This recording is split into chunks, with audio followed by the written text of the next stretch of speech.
ፍቅር እስከ መቃብር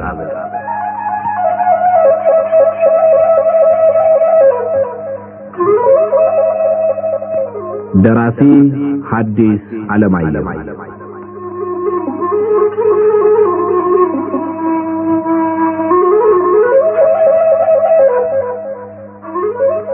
ተራኪ ወጋየሁ ንጋቱ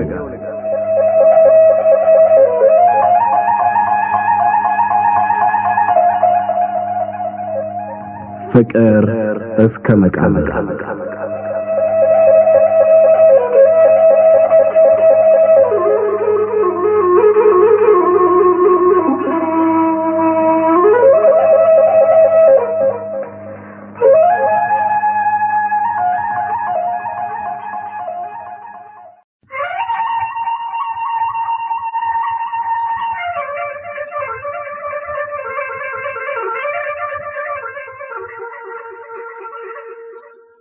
አቶ ቦጋለ ሲገቡ እመት ውድነሽ ላይ ምድጃ ድስት ታች ምድጃ መጣድ ጥደው ልጃቸውን በግራ ጎናቸው ይዘው ራት ቶሎ ለማድረስ ከላይ ታች ይጣደፉ ነበር። አያ ቦጋለ መጣ። ራት እስኪደርስ ቆሎ ስትቆረጥም እንድትቆይ ከጓዳ ይዤ እስክመጣ ጠፋብኝ። ልጁ ሲያመው ጊዜ እየተቅበጠበጠ ሲያስቸግረኝ ብሎ በዚያ ላይ ደግሞ አንተ መጥተህ ለኔ አስበሽልኝ አታውቂም ስትለኝ ጊዜ ነው የተቆጣው። በላውንም ተቀመጥና ቆሎ ብላ አሉ እመት ውድነሽ። ፍትግ የገብስ ቆሎ ከተወቀጠ ኑግ ጋራ በዝርግ ሰፌድ ሆኖ እሳቱ ዳር መደቡ አጠገብ ነበር። አቶ ቦጋለ ሄደው መደቡ ሲቀመጡ ምሽታቸው ልጁን አባቱ አጠገብ አስቀምጠው ወደ ማጀት ገቡ። ያን ምርር ብላ ያለቀሰችውን ሁሉ ረስተዋለች፣ ይቅር ብላለች። አይ ምን ነው የኔን ልብ እንደሷ ባደረገው አሉ አቶ ቦጋለ በሐሳባቸው። ወዲያው እመት ውድነሽ ከማጀት በሰፊው ዋንጫ ጠላ ይዘው መጡና በባላቸው ፊት አንድ ጊዜ ፉት ብለው እንካ ባይጥምም ጥም ይቆርጣል አሉ ትንሽ እንደመሳቅ ብለው። እመት ውድነሽ ትንሽ እንደመሳቅ ሲሉ የሚያስደነግጥ ልዩ የደስደስ ነበራቸው። አቶ ቦጋለ ተቀብለው አንድ ጉንጭ ዋጡና ምሽታቸው ወደ ምጣዳቸው መሄድ ሲጀምሩ ወዴ አሉ። እመት ውድነሽ ዞር ቢሉ የአቶ ቦጋለ ከንፈሮች ዝርዝር ያሉ ውብ ጥርሶቻቸውን ትተው ግራ ቀኝ ትንሽ እንደመሸሽ ብለው ፊታቸውና አይኖቻቸው ነውሩ እንደተገለጸበት ሰው ትንሽ የፍረት ቀለም ቀባ አድርጓቸው አዩ። እመት ውድነሽ ይህ አይነት አጠራርና ይህ አይነት አስተያየት ምን ማለት መሆኑን ስለሚያውቁ ተመልሰው ወደ ባላቸው እየሄዱ ምን ነው አሉ። የእሳቸውን ፊት ለልባቸው የተሰማውን የፍቅርና የደስታ ስሜት እንደ ንጹሕ መስተዋት አጥርቶ እያሳየ የእሳቸውም አይኖች እንደ ኖረኛ አይን የሚያርፉበት ጠፍቷቸው ይንከራተቱ ነበር። እመት ውድነሽ ሀብታቸው ሲጠፋ በድህነታቸውና በችግራቸው ጊዜ እንኳን በኋላም እድሜ ሲወስድባቸው ድረስ ውበታቸውና ደምግባታቸው አልተለዩአቸውም። አቶ ቦጋለ የሚስታቸውን ቀኝ እጅ ይዘው ትንሽ ሳብ ሲያደርጓቸው እቅፋቸው ላይ ወደቁ። ወዲያው ከንፈሮቻቸው ተገናኙ። ምጣዱ ላይ እንጀራ አለ ያራል አሉ እመት ውድነሽ ራሳቸውን ባላቸው ደረት ላይ ዛል አድርገው እንደጣሉ ችግር አይናቸውን እያዩ ይረቅና አባቶ አሉ ባልየው። እኛ ደረታቸው ላይ የወደቁት ውብ ወይዘሮ የእሳቸው እንዳልሆኑና ይሄዱ እንደሆነም አይመለሱም ብለው እንደፈሩ ሁሉ እቅፋታቸውን ጠረቅ እያደረጉ በኋላ እመት ውድነሽ ተነስተው ወደ ምጣዱ ሲሄዱ አባባ አለ በዛብህ ከንፈሩን እያጮኸ። እኔንም እንደማማሳነኝ ማለቱ ነው። ከዚያ አቶ ቦጋለ እየሳቁ ከተቀመጠበት አንስተው ታቅፈው እናቱን በሳሙበት አፋቸው ደጋግመው ሳሙት። አያ ቦጋለ የምትሰራው ስራ አሉ እመት ውድነሽ ሙግዱን ከምጣዱ ላይ ሲያነሱ እንጀራው ያረረ አያ ቦጋለ ብቻቸውን በሰሩት ስራ እንደሆነ ሁሉ አረረ አሉ ባልየው አረረ ትላለህ። ከሰል ሆነ እንጂ ታዩ ይራቅና አባቱ ወሰስ ግድ የለ ምጣዱ እንዳይበላሽ ነው እንጂ። ለምን ይበላሻል? ምጣድ አንድ ጊዜ በላዩ እንጀራ ካረረ ከዚያ በኋላ 2-3 እንጀራ ተበላሽቶ ነው ደህና ማውጣት የሚቻል። ታዲያ ይሁና እንግዲያውስ ወደን ነው። እመት ውድነሽና አቶ ቦጋለ በጣም የሚዋደዱ ባልና ሚስት ነበሩ። ብቻ የተወለዱበት ያደጉበትና የኖሩበት ሁኔታ የተለያየ ስለነበረ ይልቁንም መጀመሪያ እንደተጋቡ በመካከላቸው የነበረው ግጭትና ኩርፊያ ይበዛ ነበር። ደግነቱ ሁልጊዜ ኩርፊያውን ተከትሎ የሚመጣው አዲስ ፍቅር ስለነበረ ግጭቱና ኩርፊያው የቂም መታሰቢያ ሳይተው ያልፍ ነበረ። በሚዋደዱ ባልና ሚስት መካከል የሚነሳ ግጭት አዲስ ፍቅር ፈጥሮ ባልና ሚስቱን የበለጠ እንደሚያዋድድ፣ በማይዋደዱ ባልና ሚስት መካከል የሚነሳ ግጭት ግን በቂም ላይ ቂም ጨምሮ ወደ መለያየት እንደሚያደርስ የታወቀ ነው። በዛብህ ከተወለደ ጀምሮ 5 ዓመት እስኪሞላው ድረስ ሙሉ ጤና አልነበረውም። በተወለደ በ3 ወሩ መጨረሻ አንከሊስ የሚባለው የልጆች በሽታ አመመው። በ6ኛው ወሩ ቋቋት የሚባለው የልጆች የሳል በሽታ አመመው። በዓመቱ መጨረሻ ላይ ኩፍኝ ወጣበትና ሞተ ከተባለ በኋላ ተረፈ። አቅሙ ገና በሽታን ለመቃወም ሳይበቃ ከመወለዱ እኒህ በሽታዎች ስለተፈራረቁበት በጣም ደካማና ጤናውን ለማሰናከል ትንሽ ነገር የሚበቃው አካሉም መንማና ሆነ። በዛብህም ተብሎ የተሰየመበት በሽታ ስለበዛበት ነው። በዛብህ በሽታ ያለ መጠን ይጠነክርበት ነበር። በታመመ ቁጥር ወላጆቹ ሞተ ብለው ተስፋ ከቆረጡ በኋላ ነበር የሚተርፍ። መጀመሪያ አንከሊስ ታሞ ሳለ ትኩሳቱ እንደ እሳት እየረገጠ ትንፋሹ ባጭር ቁርጥ እያለ ጥቃቅን እግሮቹና እጆቹ እየተወራጩ አይኖቹ ከእናቱ ወደ አባቱ ከአባቱ ወደ ጣራው ወደ ጎጣው ወደ ማጀቱ ሲንከራተቱ ከሞት መሸሸጊያ የሚፈልጉ ይመስሉ ነበር። ምነው እናቴ ኪዳነ ምሕረት አሉ እመት ውድነሽ። የእናት አንጀታቸው ከሕፃኑ ጋር አብሮ እየተሰቃየ ከሕፃኑ ጋር አብሮ ከሞት እየታገለ ከሕፃኑ ጋር አብሮ ጣር እያንገላታው ለምን ሰጠሽኝ? ለምን ትወስጂዋለሽ? ምን አጠፋሁ ሳይሽ ምትነሽ? አሉ እንባቸውን እያጎረፉ። እባክሽ ምሕረት ስላች እናቴ ሆላለሁ። ያዳንሽው እንደሆነ እድሜው ሙሉ ለአንቺ አገልጋይ ይሆናል። በተስካንሽን አጥሞ ሰዓታትሽን ቆሞ ያገለግልሻል። የአንቺ ባሪያ የአንቺ አገልጋይ እንዲሆን በተማሪ ቤት አሳድገዋል። ስዕለት ይሁንብኝ። አቶ ቦጋለ ግን ደስታቸውን የሰሩበት መሰረት ስለተናወጸባቸው ግር ብሏቸው ግራ ገብቷቸው የጋቢያቸውን ጫፍ ዘለግ አድርገው ይዘው እንደ ጭራ እያወዛወዙ ዝንቦችን ከሕፃኑ ፊት ከመከልከል በቀር ምንም አይናገሩም ነበር። እመት ውድነሽ እንባቸውን በደረታቸው እያዘነቡ ኪዳነ ምሕረትን ሲማጠኑ ሐሳባቸውን እንደመጠቅለል አደረጉና እውነት ነው አሉ። ሰጥቶ መውሰድ አሳይቶ መንሳት ልክ አይደለም። እውነቷን ብቻ ካለችው ሁሉ የማልስማማበት የማልቀበለው አንድ ነገር ነው። ልጄን ደጋፊዬን ጉልበቴ ሲደክም ዓይኔ ሲጨልም የሚጦረኝን የሚረዳኝን በስለት ለታቦት መስጠት የማይሆን የማይታሰብ ነገር ነው።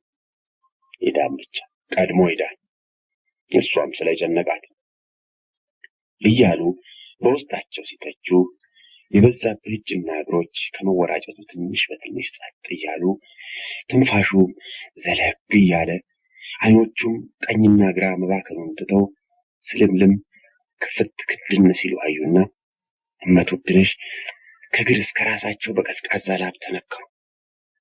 አሁንም እንደገና እጅና እግሮቹ ትንሽ እንደመንቀሳቀስ አሉና ጸጥ አሉ። አይኖቹም ክፍት ክድን ስልምልም አሉና ገርበብ ብለው ዝም አሉ። ቦጋለ መጨረሻው ነው፣ መደምደሚያው ነው፣ መሞቱ ነው አሉ እመት ውድነሽ ፊታቸው ከመቅጽበት ውጥ ብሎ። አቶ ቦጋለ ጆሮአቸውን ወደ በሽተኛው አፍንጫ ጠጋ አድርገው ትንሽ እንደቆዩ ዘርዘር ያሉ ጥርሶቻቸውን ብልጭ አድርገው ቀና አሉና ቀስ ብለው እንቅልፍ ነው ይተነፍሳል አሉ። የዚህን ጊዜ እመቱድነሽ ቆሞ የነበረ ልባቸው መስራት ጀመረ። ቆሞ የነበረ ደማቸው መዘዋወር ጀመረ። ተዘግቶ የነበረ ሳምባቸው ተከፈተና ጥልቅ የሆነ ትንፋሽ ተነፈሱ። አቶ ቦጋለ ተመስገን ቅዱስ ገብርኤል አሉና ቀስ ብለው ተነስተው ወደ ውጭ ወጡ። እመቱድነሽ ግን የሚያንገርበብ ያሉ አይኖች እየተመለከቱ እዚያው ቁጭ ብለው ይጠብቁ ጀመር።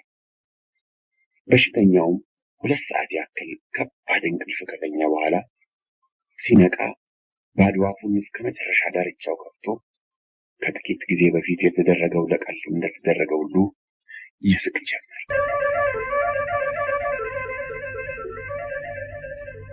በዛብህ በተለየ እናቱ አንድ ጊዜ ለማርያም፣ አንድ ጊዜ ለጊዮርጊስ፣ አንድ ጊዜ ለዮሐንስ፣ አንድ ጊዜ ለሚካኤል፣ አንድ ጊዜ ለገብርኤል እንደተሳሉ በታቦቶቹ አደራ አውጭነትም ይሁን ወይም የተሰራበት ክር በመበርታቱ ሞትን ድል አድርጎ ለማደግ በቃ።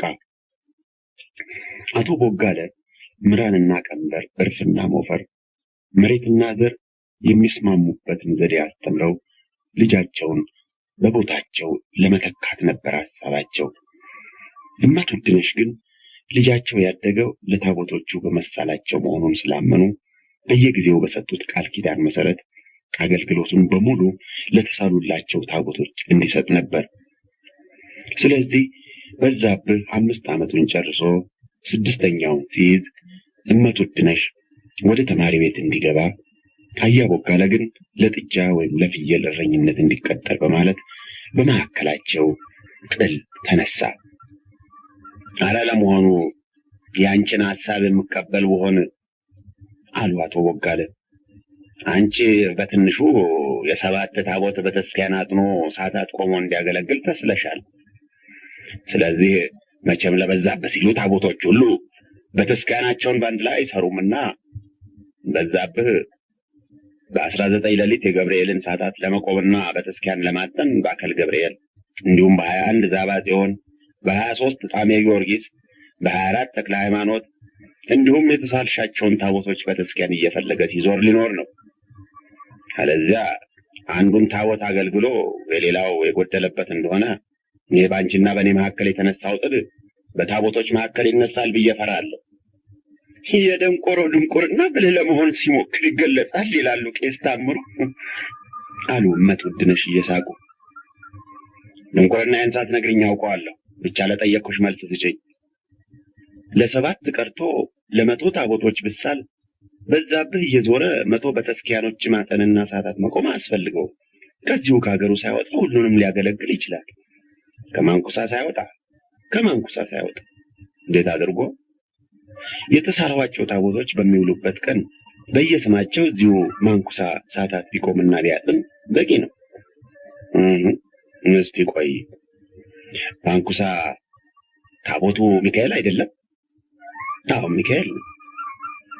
ታዲያ የሚካኤል ታቦት ሲታጠንና በሚካኤል ቤተክርስቲያን ሰዓታት ሲቆም ለሌሎች በየት በኩል አልፎ ይደርሳቸዋል?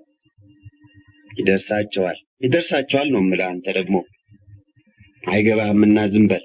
ሁልጊዜ የሚደረገው እንዲህ አይደለም አሉ እመቱድነሽ እንደመቆጣት ብለው። ይኸው እንግዲህ ማስረዳት ሲያቅተሽ ዋና መከላከያሽ መቆጣት ነው። እስቲ ሳትቆጪ ረጋ ብለን እንነጋገርማ። ተወልደህ እስክታረጅ ሲደረግና ስታየው የኖረውን አሁን አዲስ ነገር አድርገህ ስታመጣው ምን ላድርግ? ከሁሉም የሚያናድደኝ እኮ ልብህ እያወቀ አንተ የፈለግከው ስላልሆነ ብቻ መከራከር ነው። የምናገረውን የምናገር አምኜበት እንደሆነ ወይም ለክርክር ብቻ እንደሆነ የምናውቀው እግዚአብሔርና እኔ ብቻ ነን፣ አንቺ አይደለሽም። ስለዚህ እሱን እንተውና ተወልጄ እስካረጅ ሳየው የኖርኩ ምንድነው? እዚሁ በሚካኤል ቤተክርስቲያን ለማርያም፣ ለጊዮርጊስ፣ ለባለ እግዚአብሔር፣ ለሌሎችም እንዲሁ ሲቀደስ ሲታጠን ሰዓታት ሲቆም አይተህ አታውቅም? እሱሳው ብቻ ልክ አይደለም። እሰይ የኔ ልክ በላ እንግዲህ ሊቆች ያወጡትን እግዚአብሔር ያወጣውን ደንብ አንተ ለውጠው። ማንም ያውጣው ብቻ በእኔ አስተያየት በሚካኤል ቤተክርስቲያን ለጊዮርጊስ ሰዓታት መቆም ወይም መቀደስ በገብረ ማርያም ሰርግ ወልደ ማርያምን እንደማወደስ ነው አሉ አቶ ቦጋለ ትንሽ እንደመሳቅ ብለው። እኮ አንተ ሊቁ እስከ ዛሬ የኖረውን ደንብ ነገ ተነስተህ ለውጫለሁ ብለህ አዋጅ አስነግርና ሲለወጥ ሁሉም ይቀራል። እስከዚያ ድረስ ግን እኔ ያልሁት ይሆናል። በሚካኤል ቤተክርስቲያን ለጊዮርጊስ የሚሆን ለማርያም ወይም ለሌላ ቢቀደስና ሰዓታት ቢቆምም እኮ አገልጋዮቹ አንቺ እንደምትዩ ድንግላይ መሆን የለባቸው። አሁን ደግሞ ሌላ ነገር አመጣ። እኔን ማስረዳት አቃተሽ ትላለህ። ሳስረዳ ያዝከውን ትተህ ወደ ሌላ ትሄዳለህ። ምን አባቴ ላድርግ? ጨንቆኝ እኮ ነው አሉ አቶ ቦጋለ ያዘንና የጭንቅ ምልክት በፊታቸው ላይ ጎልቶ እየታየ። ለምን ይጨንቃል? አሉ ምሽታቸው። እግዚአብሔር አልሃይ በለኝና ይህን ልጅ ብዙ አደጋ ብዙ መከራ እንዳይገጥመው ፈራለሁ። እንዴት ያለ መከራ? ለታቦት አገልጋይ ስለሆነ ነው መከራ የሚገጥመው? አይደለም፣ ለታቦት ስላገለገለ አይደለም። ታቦት ድንግላይ ብቻ አይደለም የሚያገለግል፣ ምሽት ያገባ የት ንብረት ያበጀም ቄስ ደብተራ ሆኖ ያገለግላል። አንቺ ግን የምትይው ድንግል ሆኖ ይቀር ነው። እኔም በጣም የፈራሁት ይሄን ነው። አየሽ፣ ካደገ በኋላ እንደሌላው ሁሉ ምሽት አግብቶ ቤት ንብረት አበጅቶ ልጅ ወልዶ መኖር የፈለገ እንደሆነና ድንግልናውን ያፈረሰ እንደሆነ ይቀሰፍብናል። ታቦቶች ቢምሩት እንኳ ድንግልናውን ያፈረሰ እየተባለ የሰው መሳቂያና መሳለቂያ ይሆናል። የሀገራችን ሰው ምላስ እንዴት እንደሆነ ታውቂያለሽ። እንኳን ድንግልና ቅስና ያፈረሰ በሀገራችን ከሌባ የበለጠ ብርቱ ነውረኛ ነው። ቄስ ፍሬው ምሽታቸውን ስለፈቱ ብቻ ለምስክር አይበቁም፣ ለአስታራቂነት ሽምግልና አይመረጡም እየተባሉ ውሻ እየተባሉ ነው ሀገራቸውን ለመልቀቅና በሰው ሀገር ሄደው ወድቀው ለመቅረት የበቁ። እንዲህ ያለ ነገር እንዳይደርስብን ነው የምፈራ። በድንግልና ታቦት እያገለገለ በሚኖረው ሁሉ እንዲህ አሁን አንተ እንዳልከው ያለ ችግር ይደርስበታል ወይስ የኛ ልጅ ስለሆነ ብቻ በሱ ላይ ይደርሳል ነው የምትል? አሁን በቄስ ፍሬው የደረሰውን ያነሳው ቄስ ፍሬው ድንግላይ አልነበሩ። በቄስ ፍሬው የደረሰውን ማንሳቴ ድንግላይ ነበሩ ብዬ አይደለም። ሲያድግ ድንግላይነቱን ለማፍረስ የፈለገ እንደሆን የሚደርስበትን አደጋ ለማስረዳት ነው። ድንግላይነቱን ያፈረሰ እንደሆን ብሎ ነገር አለ ባካችሁ። ለምን ያፈርሳል? አያፈርስም አሉ መቱድነሽ እንደገና ተቆጥተው። ምሽት ማግባት ቤት ንብረት ማበጀት ፈልጎ ለምን እኔ ምሽት አገባሁ? ለምን ሰው ሁሉ ምሽት ያገባል? ስለሚፈልግ አይደለም። እሱም እንደሌላው ሁሉ ይፈልግ ይሆናል። እግዚአብሔር እንደሌላው ሰው ሁሉ አድርጎ አይደለም የፈጠረው። አይፈልግም አሉ መቱድነሽ እንደተቆጡ። ግድ የለሽም አትቆጭ ውዴ። እኒህን ሁለት ደካሞች በሬዎቻችንን ሸጠን ለተሳልሻቸው ታቦቶች እንስጥና ስለቱ ይፈታ። ባይሆን እኔ እንዳልሁት እረኛና አራሽ መሆኑ ቀርቶ ተማሪ ቤት ይግባና በኋላ ቢፈልግ ባለ ሕግ ቄስ፣ ያለዚያም ደብተራ ይሁን፣ በኋላ ራሱ የመረጠውን ይሁን አሉ አቶ ቦጋለ። ይሄማ የእውነቱ ታየ ተረት ነው አሉ መቱድነሽ ቁጣቸውን ትተው ትንሽ እንደመሳቅ አሉና ባላቸውም የእውነቱ ታየን ታሪክ ስለሚያውቁ ምንም ቢያዝኑ ትንሽ ፈገግ አሉ። እውነቱ ታየ በሬው ጠፍቶበት ከሚካኤል ቤተክርስቲያን ገብቶ እንዲያስገኝለት ተስሎ ሲወጣ በሬውን ከቤተክርስቲያኑ ቅጥር ውጪ ሳር ሲግጥ ስላገኘው መሳሉ ቆረቆረውና እንደገና ወደ ቤተክርስቲያኑ ተመልሶ ገብቶ ሚካኤል በሬና አግኝቼዋለሁና በከንቱ እንዳትደክም ብሎ ወደ በሬው ቢመለስ ጅቦች ከበው ሲቀራመቱ ታገኘ። ከዚያ እያለቀሰ ሚካኤል አሪያ ሞሌጣንህን እንደሆነ ሰጣለሁ በሬን ብቻ በሬን ሲል ጊዜ ሚካኤልም እውነቱ ታየ፣ በከንቱ አትድከም፣ እኔ እንዳንተ የሰጠሁትን መልሼ መውሰድ አላውቅም፣ አሁን በሬህን ለጅቦች ሰጥቼዋለሁ አለ ይባላል። የእውነቱ ታየ ታሪክ መጨረሻው ምን እንደሆነ ታውቃለህ? እሱን እንድገም ነው የምትለኝ? አሉ መቱድነሽ። አይደለም፣ የስዕለቱን ለውጥ እንስጥ ነው የምል። ልጄ ሞተ እንደሆነሳ አሉ መቱድነሽ ወደ ባላቸው ዘወር ብለው። ባላቸው የተናገሩት ልባቸውን ስለመታውና ትንሽ አመንትተው ስለነበረ ይህ ማመንታት ታቦቶችን አስቆጥቶ በልጃቸው ላይ የማያውቁት ክፉ ነገር እንዳይደርስ ፈርተው ዓይኖቻቸው እንባ ሞልተው ነበር። አቶ ቦጋለ አንገታቸውን ደፍተው ዝም አሉ። በምሽታቸው ሐሳብ ተስማምተው ሳይሆን የራሳቸውን ስሜት ለምሽታቸው ማስረዳት ስላልቻሉ አንገታቸውን ደፍተው አዝነው ዝም አሉ። የለም አሉ እመት ውድነሽ። እሳቸውም አንገታቸውን ደፍተው ትንሽ ሲያስቡ ቆይተው የለም ለታቦቶች ቃል ገብተናል። ለሱ የሚበጀውን እነሱ ያስቡለት፣ በቀናው መንገድ እነሱ ይምሩት። ይሁን ብቻ የወላድ መካኖች ሆነን እንዳንቀር እንጂ ይሁን። የኔን ስሜት ላስረዳሽ ሞከርኩ። ብቻ ከኔ አንደበት መጎልደፍ ይሁን ካንቺ የመረዳት ጉድለት አልተግባባንም። እንግዲህ አንቺ እንዳልሽው ይሁን። እግዚአብሔር የምለምነው የኔን ስሜት ከንቱ ያንቺን እምነት እውነት እንዲያደርገው ነው ብለው ወጡ አቶ ቦጋለ። እመት ውድነሽ ባላቸውን ድል ከነሱ በኋላ በዛብህ ተማሪ ቤት ገባ። ወዲያው ተማሪ ቤት በገባ በ2 ዓመቱ በተወለደ በ8 ዓመቱ ዳዊት ደግሞ በ13 ዓመቱ ጾመ ድጓ አወቀና ክህነት ተቀበለ። ከዚያ በኋላ በዲቁና እየቀደሰ የፍታትና የአትርሱን ገንዘብ ለቤተ ክርስቲያኑ ሲገባ ድርሻውን እየተካፈለ የወላጆቹን ቤት በአሞሌ ጨው ሞላው።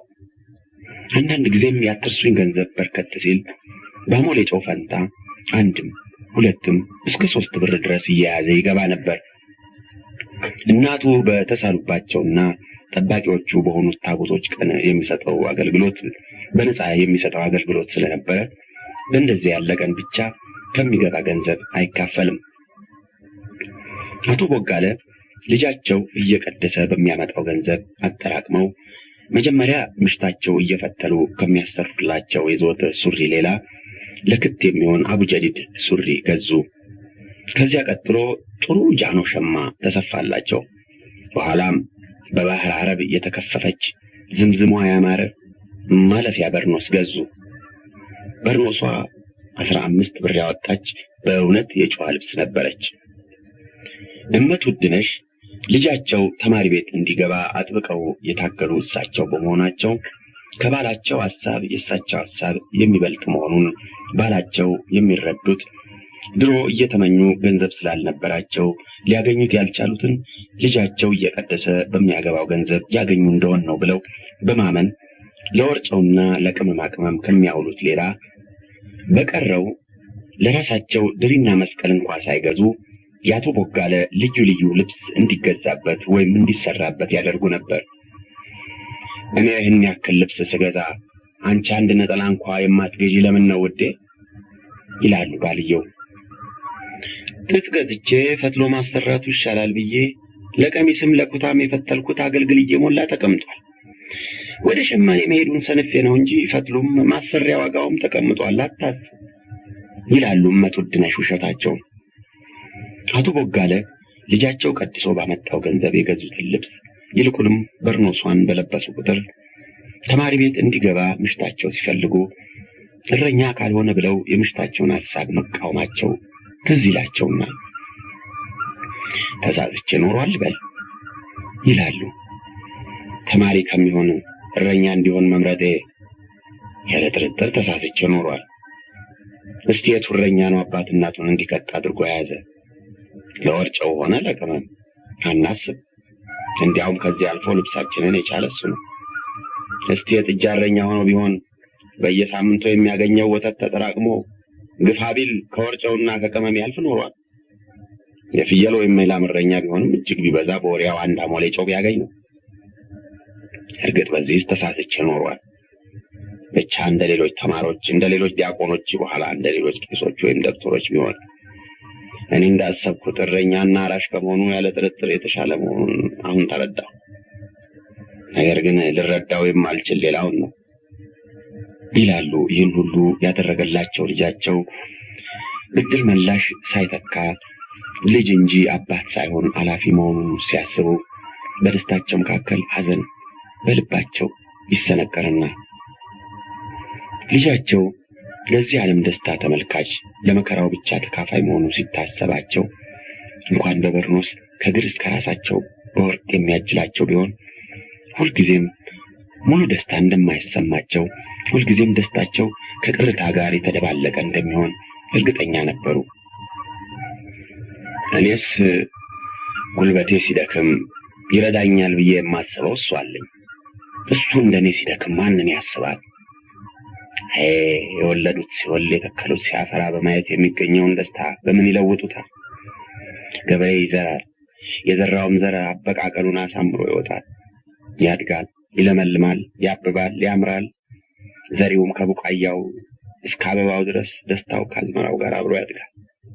ከዚያ ፍሬውን ለማየት በናፍቆት ሲጠባበቅ በመካከሉ ድንገት አንድ የመርዶ ነቢይ ይመጣና የዘራው ዘር ፍሬ ያፈራል፣ በአበባው ደርቆ ገለባ ትቢያ ሆኖ ይቀራል።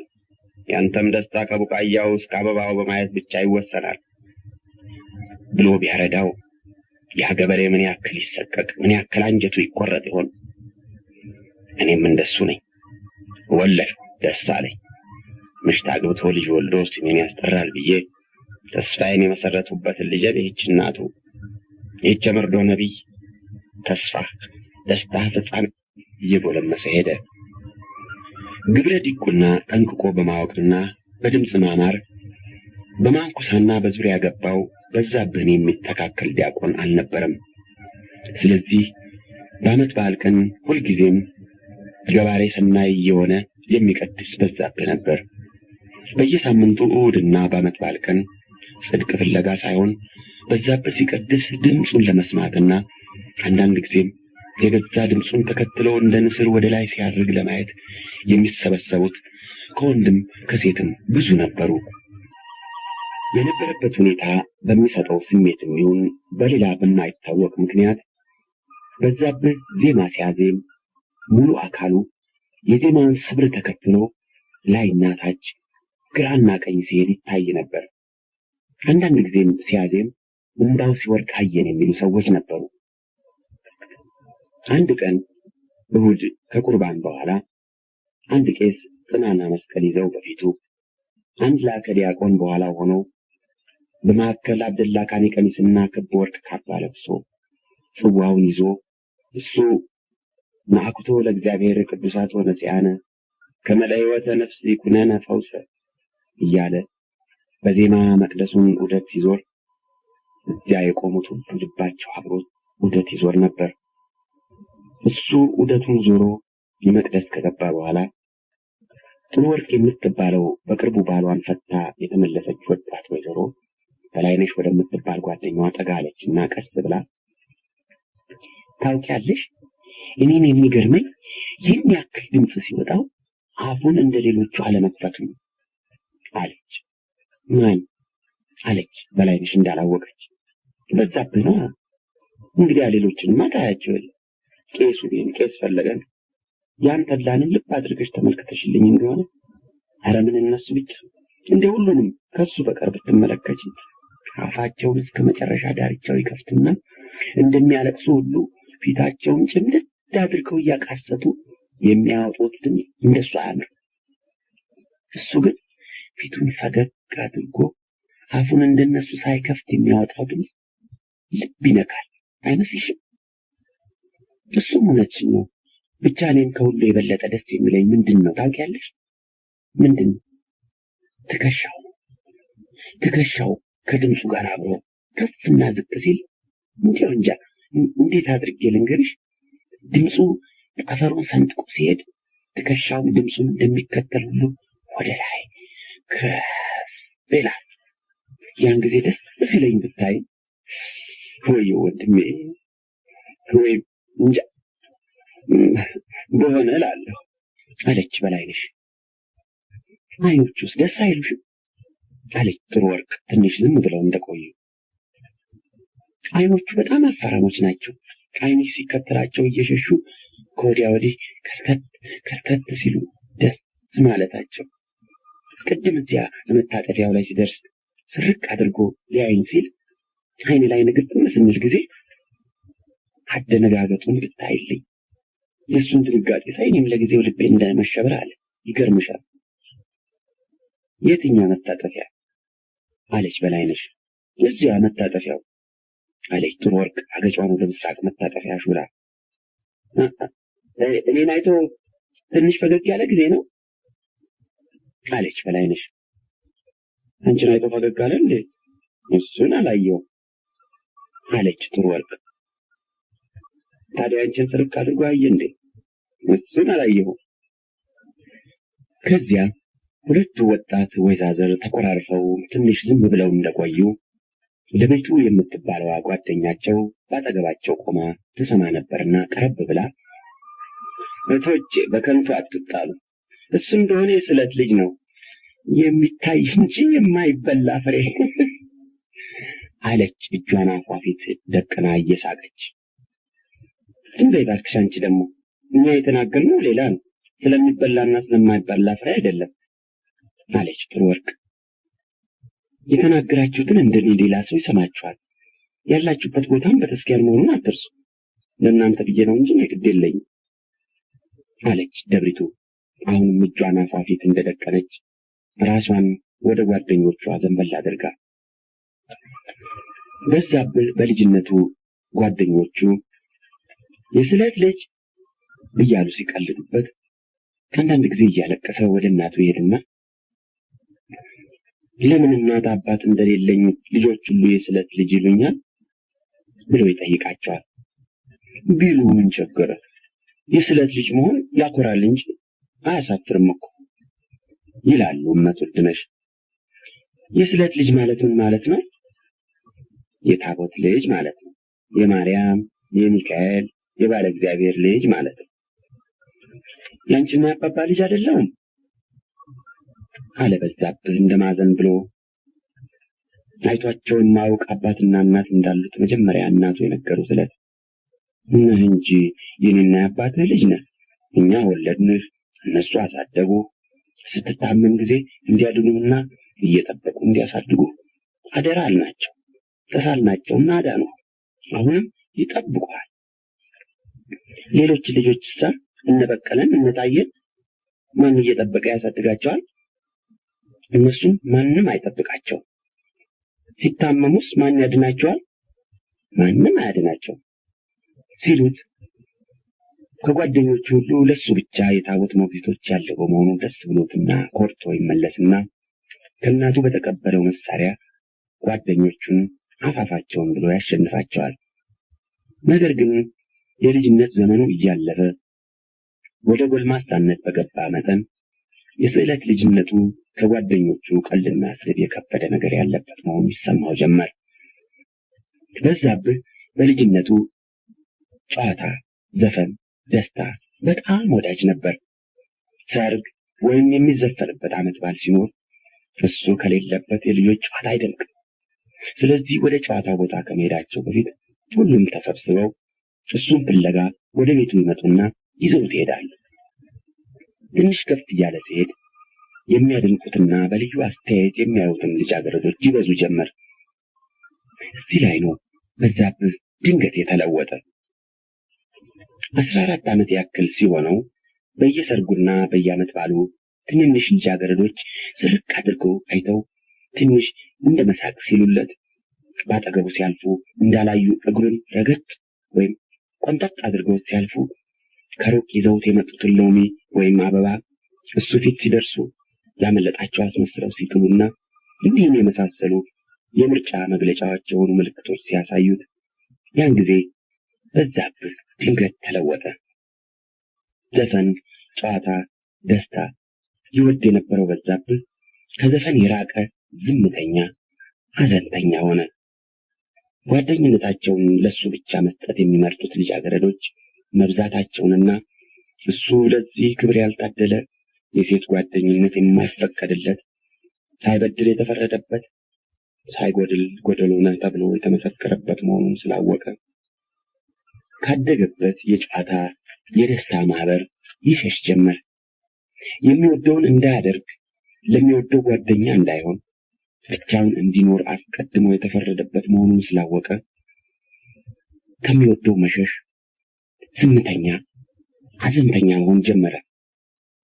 ብቻ ይህ አይነት ኑሮ፣ ይህ አይነት ህይወት መውጫው መዝለቂያው የማይታይ ከጉቅማ የጨለመ ከመቃብር የከበደ ሆኖ ታየውና ፈራው፣ ጠላው።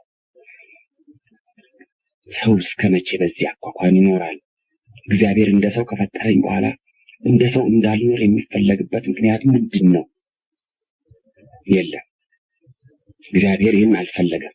እናቴ ናት ይላል በዛብህ ብቻውን ቁጭ ይልና።